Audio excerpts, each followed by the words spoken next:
Hi, today I'm going to show you the bind off stitch. It's a way for you to end your project so you can move on to another piece of the garment, or if you're knitting a scarf, end the scarf so you can simply start a new project. So what you're going to do is just simply knit the first 2 stitches, just as you normally would, and then insert your left hand needle into the first stitch and pull it over the second stitch. Let me show you that again. You're going to knit the next stitch and then insert your left hand needle into the first stitch and pull it over the second stitch. So you're going to knit and then pull it over.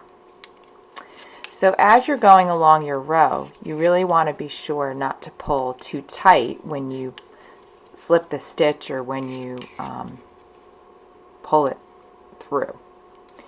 If you do find that your gauge isn't matching, you can do a couple of things. You can go up a full needle size and bind off with a full needle size above your working project. Or you can go even 2 needle sizes above and try binding off 2 needle sizes above your original project. So you're going to work this all the way to the end, and you can kind of check your gauge as you're going along. That's pretty good. That's pretty close. And you're going to go all the way to the last stitch. Now most people will just bind off this last stitch and then pull the rest of the working yarn through the bind off stitch. But what I found is that the last stitch can sometimes be very loose and not give you a good edge. So there's a little trick. So you slip the last stitch from your left needle to your right needle, and then if you take a look underneath, you have this like nice little V-stitch.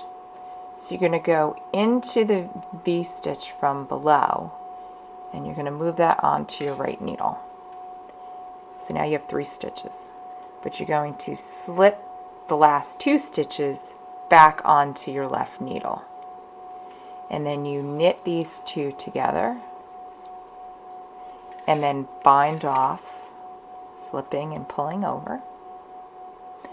And then you don't need the needle for this. You can actually just take the loop and then pull, get a big loop, and then pull the rest of the working yarn through, and then give the last stitch a little tug. But you don't want to pull too tight so it matches the rest of your bind off.